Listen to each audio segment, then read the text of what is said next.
Pragati ma'am in front of you. Today I have the topic, let you know about Nazi in Germany. So, how did Germany try to recover the economy? And what were the foreign policy adopted by the Hitler to acquire quick success? So, what are the measures taken by the Hitler for the economic recovery of the Germany? So, you get all the questions. तुम्हें समझ में आ गए होंगे सारे questions. उन सभी questions का एक ही आंसर है जो आपके सामने मैं पढ़ाने जा रही हूँ.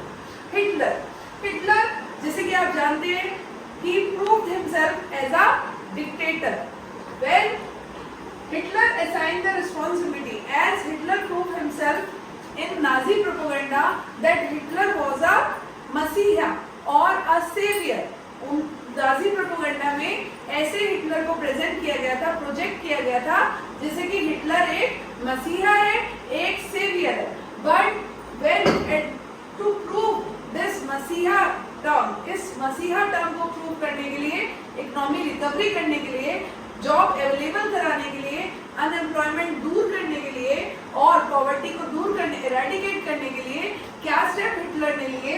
Hitler assigned the responsibility of economic recovery to the Hjalmar सेशन, हु वाज द इकोनॉमिस्ट. तो हिटलर ने एक रिस्पांसिबिलिटी किसको दी? इकोनॉमिक रिकवरी की हैजलमेट सेशन को. किसको दी? हैजलमेट सेशन को, जो कि एक इकोनॉमिस्ट था. और इसको बोला गया कि एम्प्लॉयमेंट जो है जनरेट करो, फुल प्रोडक्शन करो, एम्प्लॉयमेंट फुल होना चाहिए ताकि जर्मनी का लेवल रेज अप हो सके, रिकवरी हो सके इकोनॉमिक तौर पर. तो हिटलर ने ये एम दिया फुल प्रोडक्शन का, फुल एम्प्लॉयमेंट का, किसको? हैजलमेट सेशन को. और इसमें स्टेट फंड, स्टेट के पैसों से ये सारे प्रोजेक्ट्स करने को कहे गए.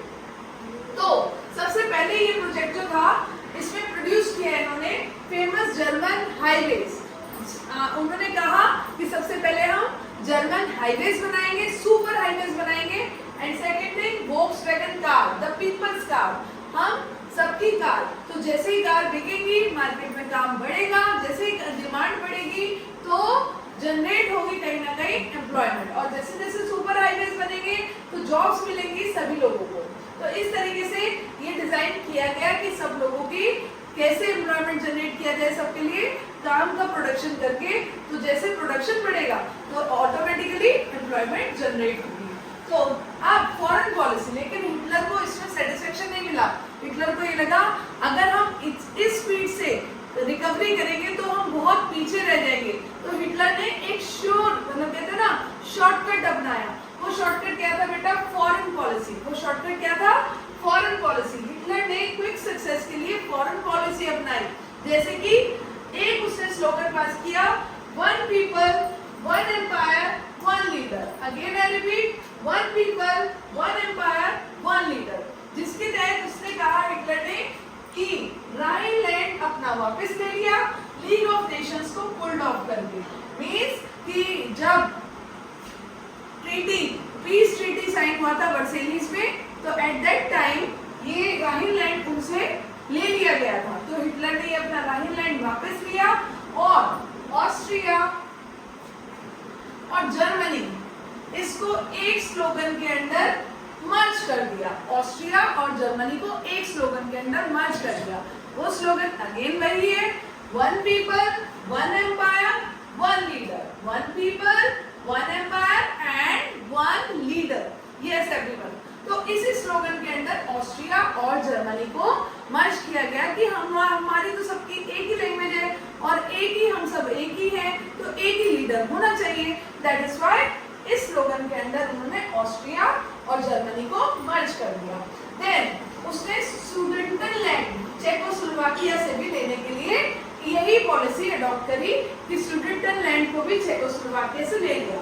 लेकिन याद रखिएगा स्टूडेंट्स कि चेकोस्लोवाकिया का सिर्फ सुडेटनलैंड नहीं लिया, गवर्नमेंट ऑफ एंटायर कंट्री, पूरी कंट्री ही हत्या ली और अपने देश के साथ मर्ज कर दी. हिटलर का ये मानना था कि अगर हम मदरलैंड को बड़ा करेंगे, मतलब और देशों को हम एक्वायर कर लेंगे, तो उसके सारे रिसोर्सेज हमारे देश के हो जाएंगे, सारे रिसोर्सेज हमारे देश की, जर्मनी की हो जाएगी.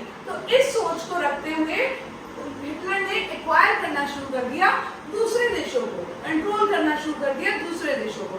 तो सुडेटन ले लिया चेकोस्लोवाकिया का, लेकिन पूरे देश पे ही कब्जा कर लिया। उसके बाद नेक्स्ट स्टेप क्या था, जो सेशन इसने खुद अपॉइंट किया था हिटलर ने, जिसको खुद अपॉइंट किया था हैदरमेट सेशन को, उसको जाने को बोल दिया गया। क्या बोल दिया गया? जाने को, हैड टू लीव। क्यों? क्योंकि उसका मानना यह था कि कॉशियस पीपल की कोई जगह नहीं है, क्योंकि हिटलर को हैदरमेट सेशन मना कर रहा था, रिफ्यूज कर रहा था कि आप स्टेट के फंड को वॉर इक्विपमेंट्स बनाने में मत यूज करें, वेपन्स बनाने में मत यूज करें। इसी वजह से हिटलर ने जब ये सुना कि सेशन उसको मना कर रहा है वॉर इक्विपमेंट्स बनाने के लिए और वेपन्स बनाने के लिए, तो हिटलर ने लीव करने को कह दिया, नाजी जर्मनी को छोड़ के जाने के लिए बोल दिया। किसको? हैदरमेट सेशन को। हिटलर चूज वॉर, हिटलर ने वॉर को चुना और उसको यही तरीका आसान लगा इकोनॉमिक क्राइसिस से बाहर निकलने के लिए। जी हाँ स्टूडेंट्स, ये आपका बहुत इंपॉर्टेंट क्वेश्चन है, इसको लर्न कीजिएगा। Thank you.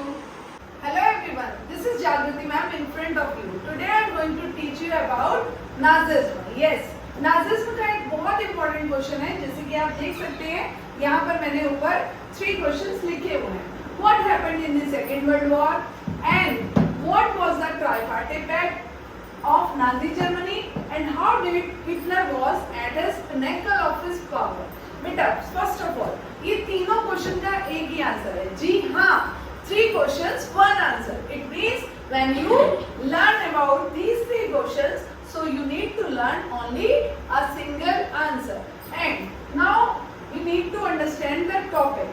टॉपिक समझना बहुत जरूरी है, क्योंकि हम क्वेश्चन अटेम्प्ट करते हैं तभी जब हमें पता चलता है कि उस क्वेश्चन में पूछा क्या गया है। इस क्वेश्चन में पूछा जा रहा है कि हिटलर पिनेकल पे कैसे पहुंचा अपनी पावर में। तो पिनेकल का मतलब क्या होता है? पिनेकल का मतलब होता है टॉप पे, पीक पे, अपनी पावर के पीक पे कैसे पहुंचा, अपने पावर की टॉप पर कैसे पहुंचा और कैसे ये फर्स्ट सेकेंड वर्ल्ड वॉर में क्या रहा, क्या हुआ, व्हाट हैपेंड। और तीसरे क्वेश्चन ट्राइपार्टे पैक्ट क्या था जो हिटलर ने साइन किया था। तो 3 क्वेश्चन सिंगल आंसर। अभी हम करने जा रहे हैं Hitler acquired a foreign policy. Hitler ने फॉरेन पॉलिसी एक्वायर्ड करी थी, जिसमें हिटलर ने सोचा था कि अगर मेरे को क्विक सक्सेस चाहिए तो मुझे ये फॉरेन पॉलिसीज एडॉप्ट करनी पड़ेगी। तो इसके लिए हिटलर ने देशों पे कंट्रोल करना शुरू किया, like Poland, like Sudetenland, like and any other like Austria. So one people, one empire, one leader. जैसे कि मैंने आपको बताया था। तो Hitler acquired a foreign policy as resources were to be accumulated through expansion of territory. उसको ये था कि territory को expand करना। In September 1939, Germany invaded Poland. तो September 1939 में जर्मनी ने पोलैंड पे कब्जा किया। फिर स्टार्टेड अ वॉर, और इससे वॉर स्टार्ट हो गई। और ये वॉर किससे स्टार्ट हुई? फ्रांस और इंग्लैंड से। जर्मनी की वॉर स्टार्ट हो गई फ्रांस से और इंग्लैंड से, और पोलैंड को तो उसने एक्वायर कर ही लिया था, इन्वेड कर ही लिया था। सितंबर 1940 में ट्राइपार्टीट पैक्ट साइन किया गया जर्मनी, इटली और जापान के बीच में। जी गिज जर्मनी, जी आई इटली और जे जापान, इनके बीच में ट्राइपार्टीट पैक्ट साइन हुआ। ये 1 मार्क का क्वेश्चन भी आएगा आपका, 1 मार्क क्वेश्चन के लिए भी इसको लर्न कर लेना। ट्राइपार्टीट पैक्ट गिज के बीच में साइन हुआ, जर्मनी, इटली, जापान। तो स्ट्रेंथन हिटलर पावर, इससे हिटलर जो था वो इंटरनेशनल पावर के लिए क्लेम करने लगा कि अब तो मेरी पावर पिनेकल पे है। तो जी हाँ, 1940 आते आते हिटलर सच में अपनी पावर के पिनेकल पे था, टॉप पर था।